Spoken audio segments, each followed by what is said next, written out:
Біздің планетамыздан тым алыста, Марстың астероидтар белдеуі мен Юпитердің ар жағында, жерден 1,2 миллиард километр қашықтықта маңғаз Сатурн орналасқан. Сатурн бетінің ауданы жерден 83 есе артық газды алып. Ондағы желдер секундына 500 метр жылдамдықпен соғады. Ал оның ерекше белгісі солтүстік полюстегі 6 бұрышты дақ шұңқыр. Планетаны 62 серік пен серік деп атауға өлшемдері тым кішкене көптеген нысандар айналып жүр.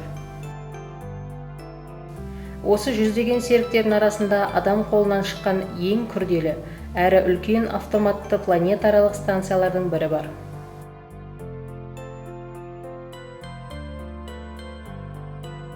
Бұл станцияның аты Кассини, және 26 сәуірде басталатын оның үлкен финалының алдында миссияның негізгі кезеңдері мен жетістіктерін шолып өткен лазым. Кассини 1997 жылдың 15 қазанында ұшырылды. Оның негізгі мақсаты Сатурнның орбитасына шығу және планета мен оның серіктерінің жүйесін зерттеу болатын.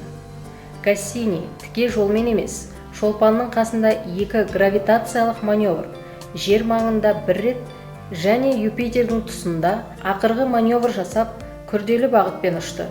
Әр маневр аппаратқа қосымша үдеу беріп, Сатурнға аз отын шығындап жетуге мүмкіндік берді. Юпитердің тұсынан ұшып өткен 6 айда Кассини газды алыптың 26 000 суретін, соның ішінде планетаның ең егжей-тегжейлі портретін түсірді.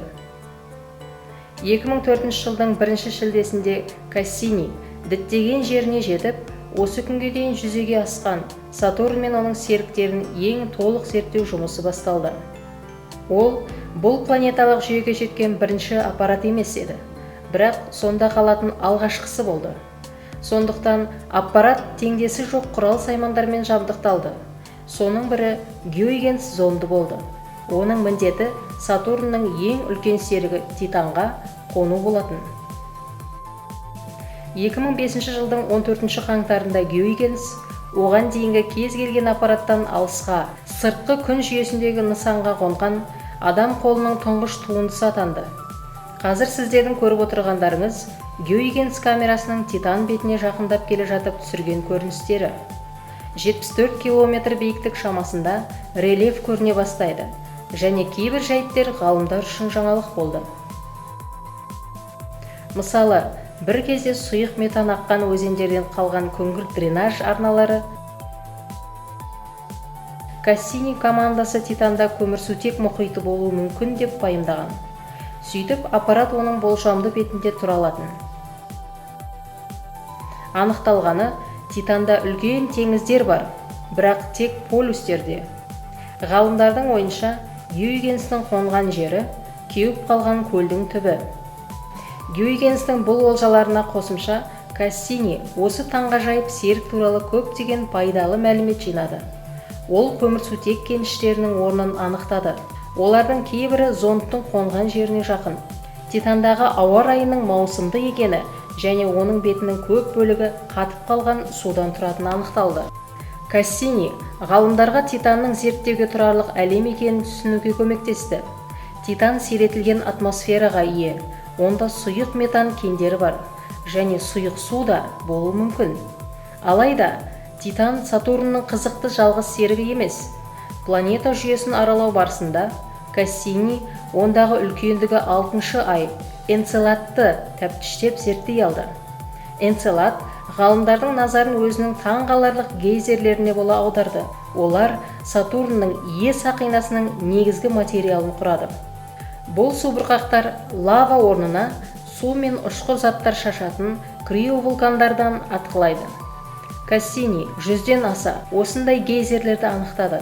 Олар ғарышқа секунд сайын бәрінікін қосқанда 200 килограммдай су шашады. Бұл судың бір бөлігі қар түрінде Энцеладтың бетіне қайта түскенмен, шашынның көпшілігі Е сақинасына құйылады.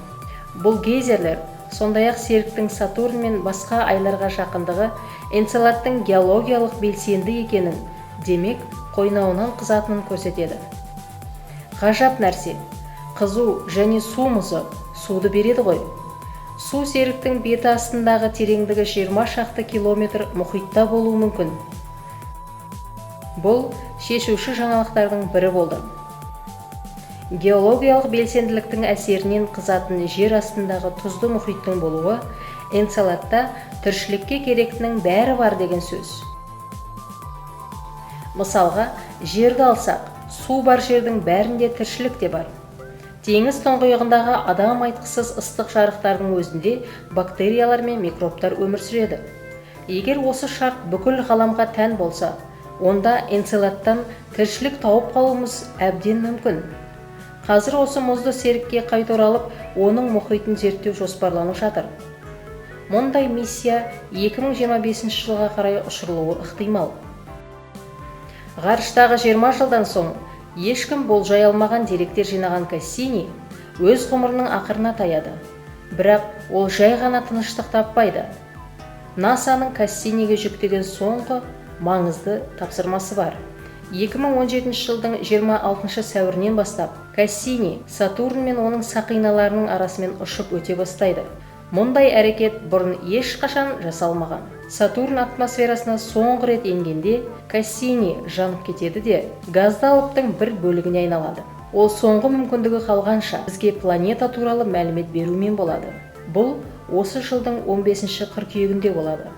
Осыншалықты табысты миссияның бұлай аяқталуы кейбіреулерді мұңайтуы мүмкін. Алайда мұндай абыройлы ақырдың өзіндік себебі бар.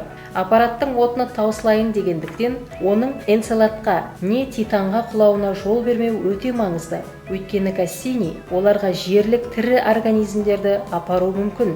Кассини бұл серіктердегі тіршілікке қолайлы жағдайларды анықтады және оларды қорғау үшін қаза табады. Кассини хабарлаған мәліметтерді пайдаланып, біз онда мұзды бұрғылап, мұхиттың беті мен астында жүзе алатын мүлдем жаңа аппараттармен орала аламыз. Мұның бәрі бір ғана ғарыштық станцияның арқасында. Рахмет саған, Кассини.